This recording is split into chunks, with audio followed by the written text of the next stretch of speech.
Welcome to episode 49 of Generation Gap Book Reviews. I'm Christy the mom. I'm Lena the daughter. Forgot who you were for a second there, huh? No, I realized I started saying it like right over you. I'm pretty sure at the end, so I just kind I of mean, you didn't undo that by froze. stopping. Anyway, in this episode, we are going to review The Raven by Mike Nappa. This is book number 2 in the COFFEE HILL series.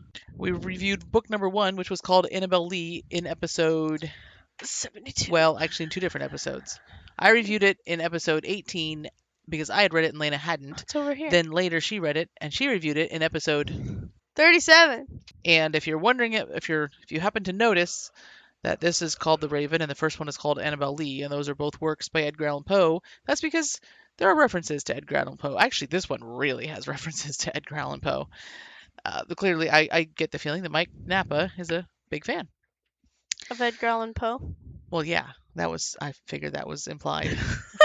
Apparently not enough. So, in this book, we meet a new character named the Raven. At least he calls himself the Raven. He is a street magician, or as he likes to call himself, a deception specialist. And he is not just a street magician, he also tends to pickpockets and do other less than legal things in order to be able to make enough money to pay rent and such. Less than moral things. And then he picks the pocket of a major local politician, decides to try to blackmail that politician, and ends up in a lot of hot water. And he finds himself in the middle of a mysterious plot with a code name of Nevermore. And I wonder why. also then connected to Trudy Coffey and her ex-husband and ex-private investigator partner, Samuel Hill, who then all race to uncover the details of the Nevermore plot and stop something from happening that they're not even really sure what it is. And it's crazy. Before it's all too late. And it's all so crazy. Okay, Lena. Hi. What did you like about this book? Humor. It's a very simple way to put it. But it was funny. It made me laugh. I don't know if I laughed out loud, but I probably did laugh out loud. Like, specifically, we were discussing the Raven, and from the very beginning of the book. He's just a funny guy. He's self-deprecating, he's amusing, and he has an insta crush on Trudy. And I don't normally like insta crushes, and I can't say the first time I read this because I've never read it and listened to the audiobook.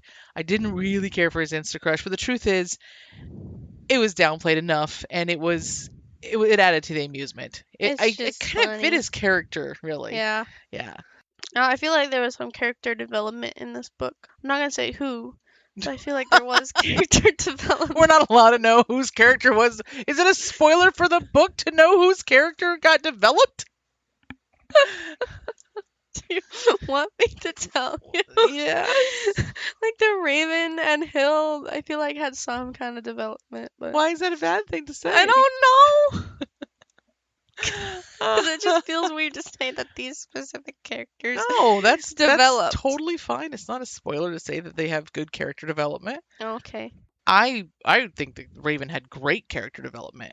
He did. Like, these books are from a Christian worldview, but they're not like overtly Christian with like preachy in your face Christian stuff. Yeah. The majority of the Christian element, I think, in all of the books is really the fact that Trudy has recently become a Christian and is kind of trying to figure out what that means for her life.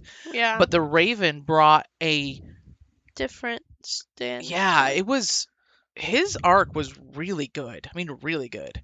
Okay, so what else? I finished the book within 3 days. I probably would have finished it quicker if I had time, if I had all the time in the world. Because it was during school as well, so I wasn't reading as much. You're saying that you read it quickly, like comparatively. I read it quickly, and I would have read it even quicker if I had because time. It was interesting. I was going for something more exciting than that. Suspenseful. Oh, because it was and thrilling. Yeah. Because it's a thriller. There was urgency and excitement. That's why you were caught up in it, probably. I always like when I read books with like dates on like every chapter.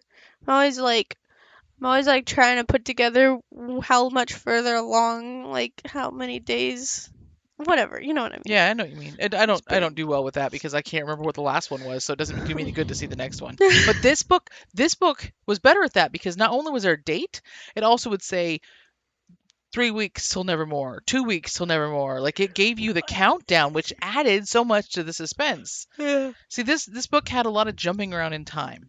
Jumping. So it starts basically when Nevermore is happening, but then It's just like goes back it's just several like a weeks, peek. and then it's a little peek at what's going to happen.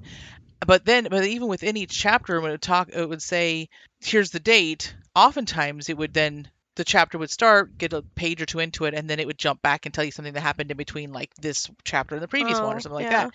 And because I tend to read other reviews before, during, or after I read a book, I saw that several people mentioned that and did not like it because they felt like they just couldn't keep up with it or whatever.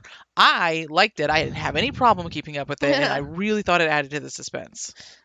Oh, It was really? just it was really, really enjoyable. I liked it more than the previous one. I liked the previous one a lot, but I like this one I more. feel like I did too. Even though I liked the previous one. Yeah, like you. Yeah, I'm just repeating what you said. Well, do you have anything that you didn't like about it? No. Yeah, I didn't either. I mean, in my original review, I wrote the only really negative thing I said was about the Insta Crush, but like I said, now that I've listened to it again, It just fits. It I don't mind fits. it. It It didn't works. bother me so much. So, what do you rate it? 5 stars. Me too. And I gave Wow. the previous one, Annabelle Lee, I gave it 4.5. So, I gave the previous one 5 stars. well, I suppose we don't recommend this book to anybody differently than we did before, No, probably not. which means that we are done with this book, Yeah. Join us next time and we will be reviewing Winter by Marissa Meyer. as well as having the update on my side of the first 3 books in that series. Oh, right. Okay, I was very confused. So Yep. we're Yep. reviewing Winter, but then I'm also giving my thoughts about what I thought about the first 3 books in that same Yes, series. it's true. Until next time, I'm Christy, And I'm Lena. and this is Generation Gap Book Reviews.